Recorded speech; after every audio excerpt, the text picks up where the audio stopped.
welcome to Aluko Sewing Machine once again. My name is Aluko, as you all know, and I want to welcome you all back to our page where we discussed some little issues about your sewing machine. And on this tutorial today, I'll be discussing on how you can easily fix your feeder. What we mean by feeder is after putting the cloth in your machine, there are possibilities that you notice the cloth is not moving. Like, let me show you this.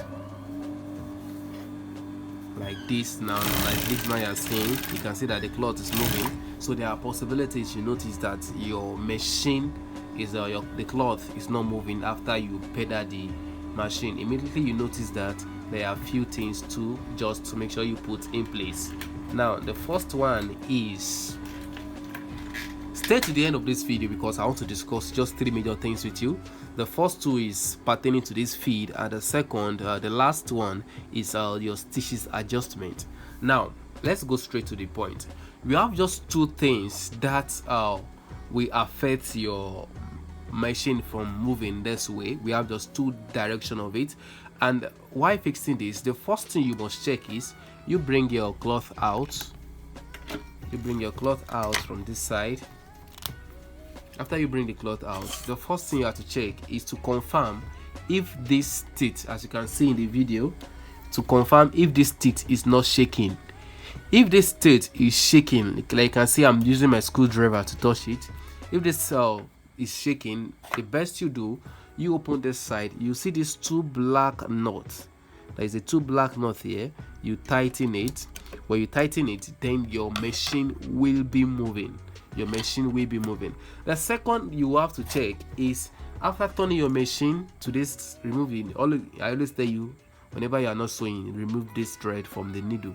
Now the second I want you to check is after your machine, after this tooth have been inside, you try to bring this pedal down. When you try to put this pedal down, try and confirm if it is holding the cloth. Like, let me show you an example. This, try and confirm if it is holding the cloth. If your machine is not holding cloth like how mine is holding it now, then the problem is from this side of your machine. So what you do when the problem is from this side is very simple. Just pay attention to it. The first you do, because I always like it where you are, by the time you are streaming this video, you are also with your machine. So immediately you notice that it is from this side, like this first one I'm showing you. That's to tell you that this pedal or this foot is not holding the cloth properly. So the best you do is, you can see we have a rubber here and we have the other here. You can see we always have two, regardless of a machine brand, either Udon, Email or 2 Lion. You always have this two holes to it. Immediately you open this hole. You can see I'm showing you. You can see that it opens. Immediately you open this hole, there is a screw inside it. There is a screw inside it. You can see the screw. Loose the screw instantly. This pedal will come down.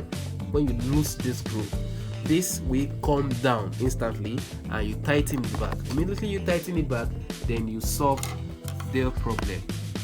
Then you can test your machine now if that's the problem.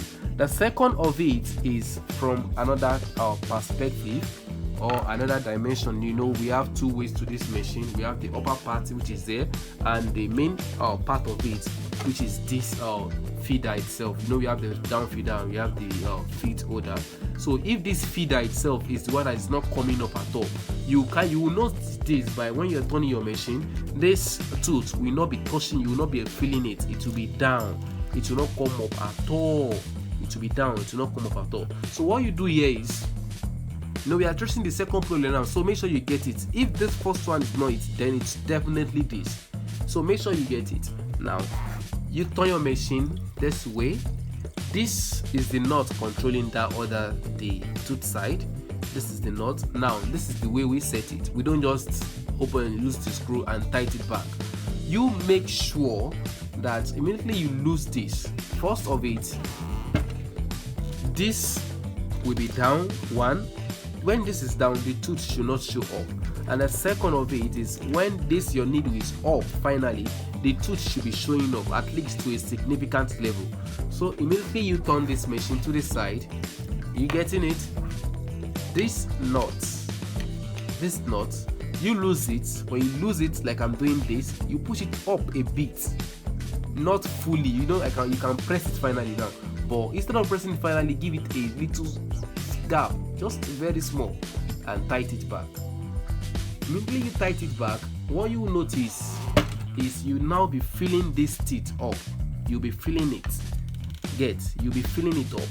Now, get it now. If it's possible that while you lose this nut, you've pushed it too much up, by the time you are turning your machine here, you notice there will be a kind of difficulty. Your machine will not be as free as this. You understand?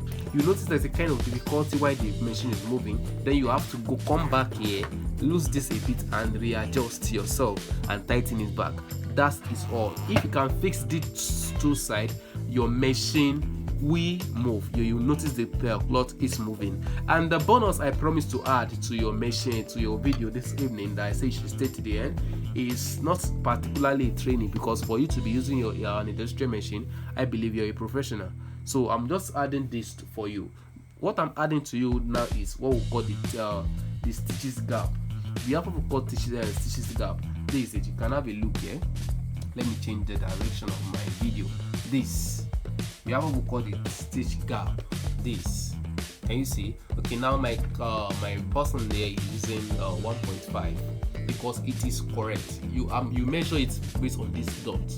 You can see this one, this two, this 1.5. Now, if you want to sew some cloth, like you see, majority of my customers, they always ask me these gathers that you do to all these printings. There's the way you use gap, you use stitches 5 to sew it, just so that you can adjust the thread for the cloth to come together.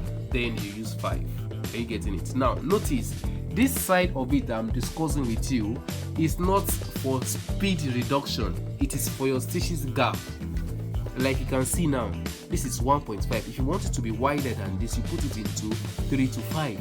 So this is not a speed control. Check my other videos on how you can control your industrial machine speed, where there I discuss about how you can change your pulley from 120 mm to 10 mm. You get it? Now, the one I want you to get from this side is, don't bring this to 0. Don't bring it to 0. Immediately you turn this to 0, your machine will not move here. That might be the major reason why your machine is not even working.